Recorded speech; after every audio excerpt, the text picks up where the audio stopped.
노트북 앞에 앉아 있는데 아무것도 안 되는 날 있잖아요. 화면은 켜져 있고 커피도 있고 시간도 있어요. 그런데 뭔가 시작하려고 하면 머릿속에서 이상한 말들이 들려요. 지금 시작해서 뭐가 달라지겠어? 이미 늦었잖아. 나한테 맞는 일인지도 모르겠는데 그 목소리 익숙하죠? 근데 이상한 건 잘 되는 사람들도 그 목소리를 들어요. 차이는 딱 하나예요. 그 사람들은 그 생각을 믿지 않아요.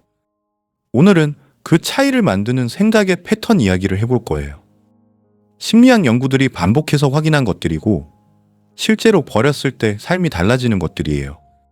끝까지 보시면 지금 내 머릿속에서 어떤 생각이 나를 붙잡고 있는지 정확하게 보이기 시작할 거예요.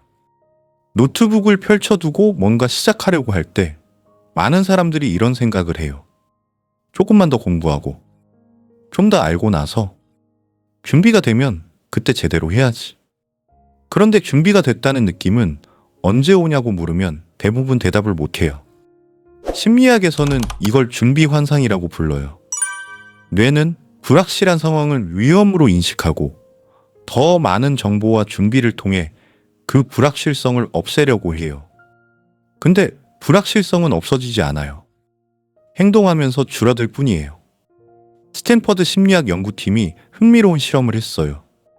두 그룹에 같은 과제를 줬는데 한 그룹은 준비가 됐을 때 시작하라고 했고 다른 그룹은 일단 60%만 알아도 시작하라고 했어요. 6개월 후 두 번째 그룹의 성과가 유의미하게 높았어요. 이유가 뭘까요? 실행하면서 배우는 속도가 준비하면서 배우는 속도보다 훨씬 빠르기 때문이에요. 그러니까 준비가 충분히 됐을 때 시작하는 게 아니에요. 60%쯤 알면 그게 이미 시작할 수 있는 상태예요. 나머지 40%는 하면서 채워지는 거예요. 근데 이 준비 환상이 골치 아픈 이유가 있어요. 혼자 있을 때는 잘 모르거든요. 주변을 보면서 비교를 시작하는 순간 훨씬 더 강해져요. 저도 이런 적 있어요. 주변을 보면 다들 잘 되는 것 같은데 나만 이렇게 헤매고 있는 것 같고 나만 이렇게 느리게 가고 있는 것 같은 느낌? 이게 단순한 착각이 아니에요. 심리학에서 이걸 사회 비교 편향이라고 해요. 우리 뇌는 남의 완성된 결과와 내 진행 중인 과정을 비교해요. SNS에서 보이는 건 항상 결과예요. 여행 사진, 승진 소식, 완성된 프로젝트.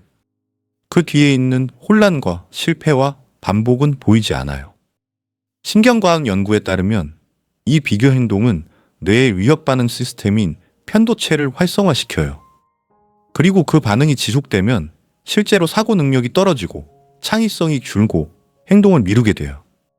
지금 노트북 앞에서 뭔가 안 풀려서 답답한 사람이 전 세계에 지금 이 순간 수백만 명이에요.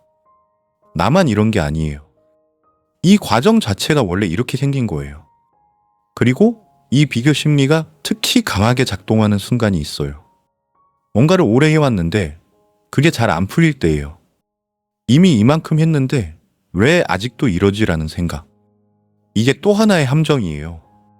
이미 시간을 썼고 돈을 썼고 에너지를 썼는데 그걸 내려놓으면 그게 다 날아가는 것 같고 그러니까 맞지 않아도 계속 가는 거예요. 직장 관계, 프로젝트, 전공. 지금까지 한 게 있으니까 라는 이유로 계속하는 것들. 행동경제학에서는 이걸 매몰 비용 오류라고 불러요. 이미 쓴 비용은 회수할 수 없어요. 그게 미래의 선택에 영향을 줘서는 안 되는데 뇌는 그렇게 못해요. 카너먼과 트버스키의 연구에 따르면 인간은 같은 크기의 이익보다 손실을 약 2.5배 더 강하게 느껴요. 이미 쓴 것을 포기하는 게 손실처럼 느껴지기 때문에 뇌는 논리적으로 맞지 않아도 계속하게 만들어요.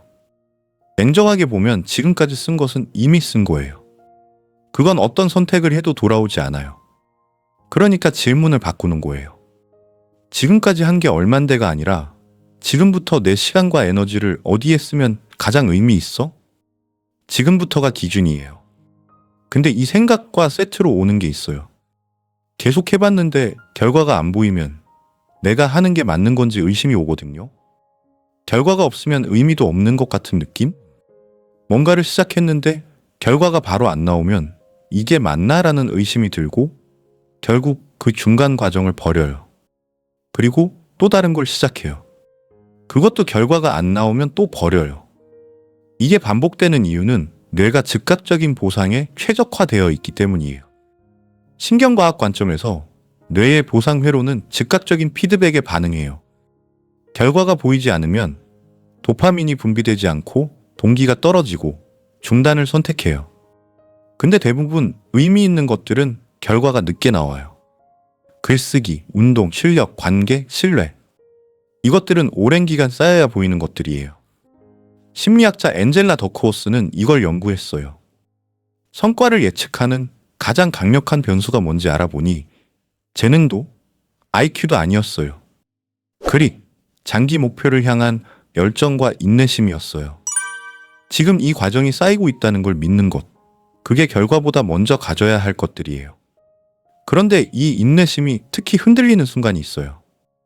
혼자 뭔가를 기다리고 있는데 외부에서 신호가 안 올 때예요. 누군가 알아봐줘야 기회가 와야 움직일 수 있을 것 같은 느낌?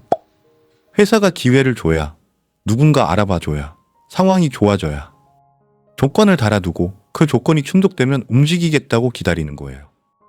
심리학에서는 이걸 외적 통제 소재라고 해요. 내 삶의 결과가 외부 요인에 달려있다고 믿는 거예요. 반대 개념이 내적 통제 소재예요.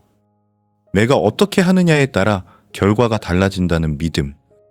수십 년의 심리학 연구가 반복해서 보여주는 게 있어요. 내적 통제 소재가 높은 사람들이 삶의 만족도, 성취도, 회복 탄력성 모두 높아요. 환경이 나를 만드는 게 아니에요. 내가 환경에 어떻게 반응하느냐가 나를 만들어요. 그 사람이 해줘야 내가 할 수 있어가 아니라 내가 지금 먼저 할 수 있는 게 뭐가 있어로 바꾸는 거예요. 그리고 그렇게 먼저 움직여봤는데 잘 안 됐을 때 그 경험이 어떻게 쌓이느냐가 중요해요. 잘 안 된 경험을 어떻게 해석하느냐의 문제. 그게 다음 함정이에요. 한번 사업이 안 됐으니까 나는 사업 체질이 아닌 거고, 한번 관계가 나빠졌으니까 나는 사람 복이 없는 거고, 한번 시험을 망쳤으니까 나는 이쪽은 아닌 거야. 한 번의 경험을 나라는 사람에 대한 영구적인 결론으로 만들어버리는 거예요. 심리학자 캐럴 드웩은 이걸 고정 마인드셋이라고 불렀어요. 내 능력과 특성이 고정되어 있다고 믿는 거예요. 반대가 성장 마인드셋이에요. 능력은 노력과 경험으로 변화할 수 있다는 믿음. 뇌과학적으로도 이건 사실이에요. 뇌는 평생 변해요. 신경 가소성, 새로운 경험과 반복적인 행동은 실제로 뇌의 구조와 연결망을 바꿔요. 한 번의 실패는 내가 안 된다는 증거가 아니에요. 아직 안 됐다는 정보예요. 데이터예요. 다음에 다르게 해볼 수 있는 근거. 그 데이터를 갖고 다시 시작하려고 할 때 또 이런 생각이 찾아와요. 오늘은 좀 더 컨디션이 좋을 때 해야겠다. 기다리게 만드는 생각이에요.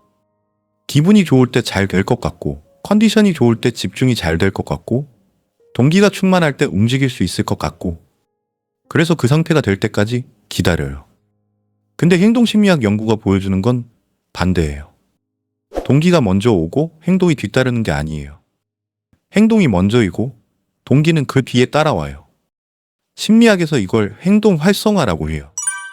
우울하거나 무기력한 상태에서 기분이 좋아지길 기다리는 게 아니라 작은 행동을 먼저 하면 뇌의 보상 회로가 활성화되고 그게 다음 행동의 동기를 만들어요. 10분만 해보는 거예요. 기분이 좋아지면 계속하고 안 좋아도 오늘 할 일은 한 거예요. 동기를 기다리지 않아도 돼요. 시작하면 동기가 따라와요.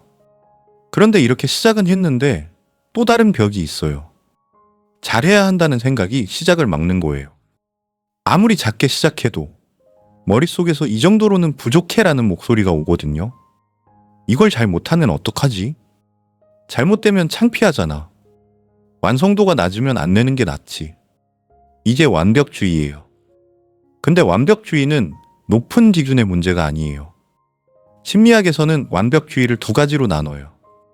건강한 완벽주의는 높은 기준을 추구하되 불완전함을 수용해요. 신경증적 완벽주의는 실패를 두려워해서 시작 자체를 막아요. 두 번째 유형의 완벽주의는 실제로 퍼포먼스를 낮춰요. 불안이 과부하가 걸리면 전전두엽 기능이 저하되고 판단력과 창의성이 떨어져요. 다 잘해야 한다는 생각이 오히려 다 못하게 만드는 거예요. 완성이 완벽보다 낫고 출발이 계획보다 나아요. 일단 내보내는 거예요. 다듬는 건 그 다음이에요. 그리고 이 완벽주의가 가장 강하게 작동할 때가 있어요. 이미 늦은 것 같아서 더 완벽하게 해야 할 것 같은 느낌이 들 때예요. 늦게 시작했으니까 더 잘해야 한다고. 이 생각은 진짜 독해요. 시작하려는 순간에 등장해서 아예 발을 못 대게 만들어요. 이 나이에 새로 시작한다고? 진작 했어야지. 이미 저 사람들이 다 앞서갔는데. 근데 이건 심리학적으로 완전히 잘못된 프레임이에요. 시간을 선형으로 보는 거예요. 마치 인생이 달리기 경주고 일찍 시작한 사람이 이미 앞서간 것처럼. 실제 연구는 다른 얘기를 해요. 신경과학자들이 뇌 발달 연구를 통해 밝힌 것들이 있어요. 전전두엽은 25세 이후에도 계속 발달해요. 감정 조절 능력, 복잡한 판단력, 장기적 사고, 이것들은 오히려 20대 중반 이후에 정점에 가까워지기 시작해요. 또 재미있는 데이터가 있어요.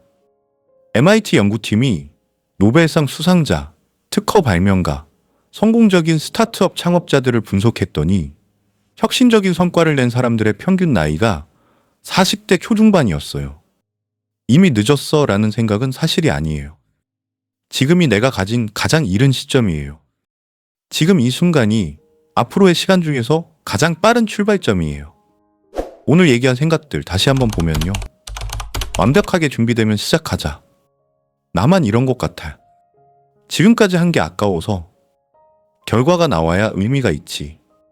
저 사람이 해줘야 내가 할 수 있어. 한번 실패했으니까 나는 안 되는 거야. 기분이 좋을 때 해야지. 다 잘해야 해. 이미 늦었어. 이 생각들 하나도 나쁜 사람이 하는 생각이 아니에요. 뇌가 위협과 불확실성으로부터 나를 보호하려는 반응이에요. 근데 문제는 그 보호 반응이 지금 당신이 가려는 방향을 막고 있다는 거예요. 잘 되는 사람들은 이 생각이 안 떠오르는 게 아니에요. 다만 그 생각이 떠올랐을 때 아, 또 왔네 하고 알아채는 거예요. 그리고 그 다음에 그냥 시작하는 거예요. 오늘 이 영상이 끝나고 노트북 앞에 앉았을 때 뭔가가 걸린다면 방금 본 목록에서 찾아보세요. 어떤 생각이 지금 나를 붙잡고 있는지 보이면 그걸 버리는 건 생각보다 훨씬 빠를 수 있어요. 생각의 회로였습니다. 다음 영상에서 만나요. 감사합니다.